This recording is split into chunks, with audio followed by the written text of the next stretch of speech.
Hi, this is Don Farber with VineyardSoft Corporation, and I'd like to welcome you to this training session on the KnowledgeSync solution. The topic for this session will be the creation of alert dashboards, and it's important to note that this is the first of 3 consecutive training sessions on dashboard creation.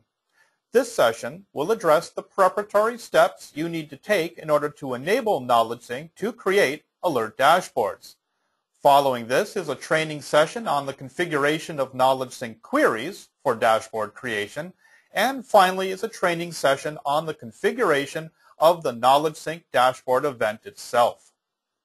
Now, the first question that's worth answering is exactly what is an alert dashboard? Well, as you can see from the example in front of you, a dashboard is simply a web page or HTML page that shows you the details of a specific business condition.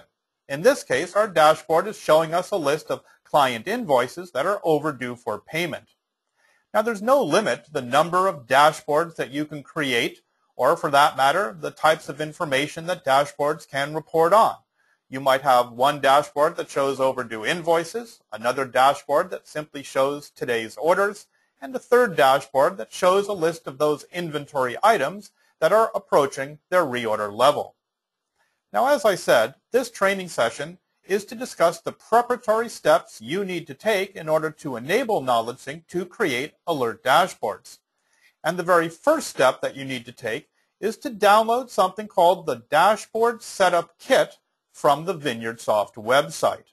So, if you go to vineyardsoft.com and navigate first to the Downloads page and from there to the Documentation page, you'll see a branch called Technical Documents. And if you expand that branch, one of the options will be to download the KnowledgeSync Dashboard Setup Kit. Please do download this zip file as it contains a collection of templates, examples, and instructions on creating alert dashboards. So let's take a closer look at some of the contents within that Dashboard Setup Kit. Now, the kit contains roughly a dozen or so items within it, but 4 specifically that I'd like to draw your attention to. The first is a small manual, about 20 to 25 pages, on how to create alert dashboards.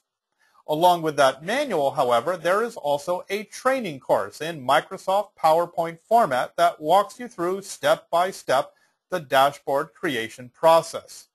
And then there are 2 template files. The first is the basic dashboard template that we recommend everyone utilize for the creation of alert dashboards.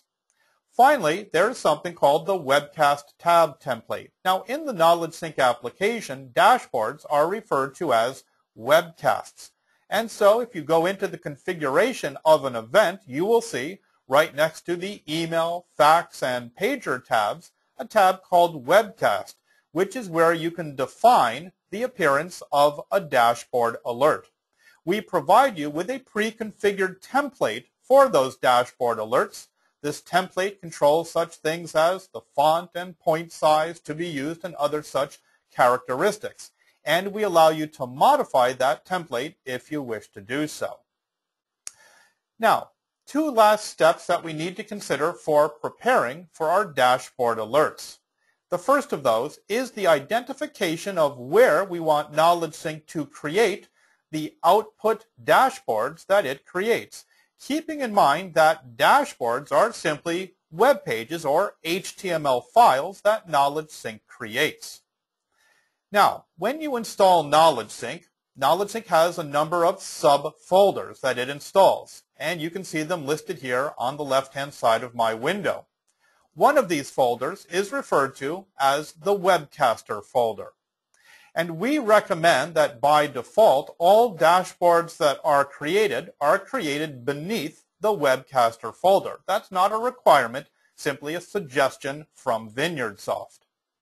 Now, when KnowledgeSync creates these dashboard files, it will put them into one or more subfolders.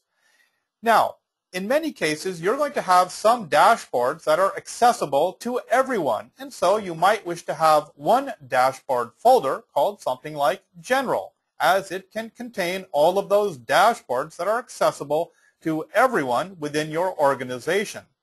But at the same time, you might have individual people within your organization, whether a CEO, CFO, sales manager, or individual salespeople, whom you want to get their own dashboards that possibly show just their own specific information.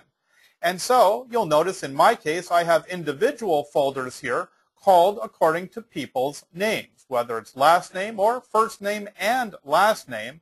And so KnowledgeSync has the ability to create these dashboard files in individual folders. And we'll talk more about that as we get further into the dashboard creation process. So let's talk about the last preparatory step.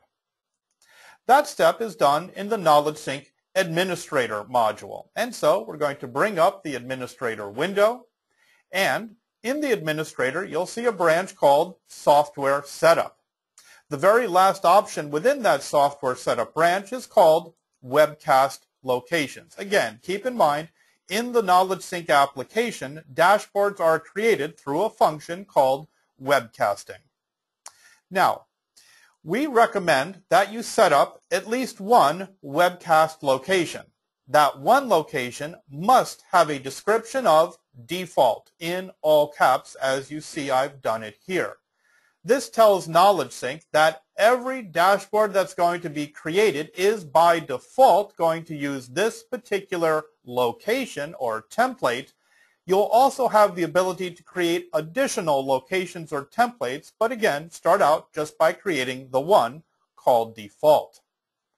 Now, there are just a couple of fields of information that you need to fill in when creating a webcasting location. The first of those is the HTML or dashboard template. And you might recall in our dashboard setup kit, we provided a file called dashboard_template, which was an HTML file. We recommend that you put that particular file into your KnowledgeSync Webcaster folder, and you simply reference it here. Again, this dashboard template is simply telling KnowledgeSync to use this particular template as the basic form of every dashboard that's created. And we do recommend that you not modify that template. The following field is called the publishing location. And this has to do with where the output dashboards, those HTML files, are created. Now, it's very important to note that the publishing location referenced here is not asking you for the location in which the dashboards themselves are going to be created, but rather is asking you for the master publishing location underneath which, within subfolders, the dashboards are going to be created. And you might recall, in my case, underneath my Webcaster location, I have a number of subfolders, including one called General, one called Farber, and one called Ginny Hernandez. And so I am going to have KnowledgeSync create or output these dashboard files within subfolders beneath my Webcaster folder. And so my Webcaster folder is considered my master publishing location. And that's what I'm specifying here. My master publishing location under which there are subfolders into which KnowledgeSync is going to place those dashboard files. That's what I'm specifying in this field. Do note that when you specify that Webcaster folder or whatever folder you choose to be the master publishing location, do make sure to put a backslash at the very end of it, as that's what tells KnowledgeSync that the dashboard files that are going to be created in subfolders underneath this publishing location. Now, there are two checkboxes, one of which simply says, is this location active? Can KnowledgeSync use this for the creation of dashboard alerts? In our case, certainly yes. The next checkbox is a very important one. It says, do you want KnowledgeSync to dynamically create the disk folders into which the dashboards are going to be created? So, for example, if KnowledgeSync is configured to run an event to create a dashboard in a folder called General or Farber or Ginny Hernandez or anything that you specify, KnowledgeSync will look beneath your publishing location to see if that target folder exists. And if it doesn't, and this checkbox is indeed checked, which we recommend, KnowledgeSync will automatically create that subfolder and then put the corresponding dashboard output file into that particular folder. And again, we do recommend that this option be checked on. And so we can save and close this particular webcast location, and with that, we are done with our preparatory steps to enable KnowledgeSync to create dashboard alerts. So we'll wrap up this training session here. Again, we do strongly recommend that you go through the 2 ensuing training courses on the design of queries for KnowledgeSync dashboards, as well as the configuration of dashboard events themselves. So I'd like to thank you very much for your time today, and I look forward to speaking with you in a future KnowledgeSync training session. Thanks very much.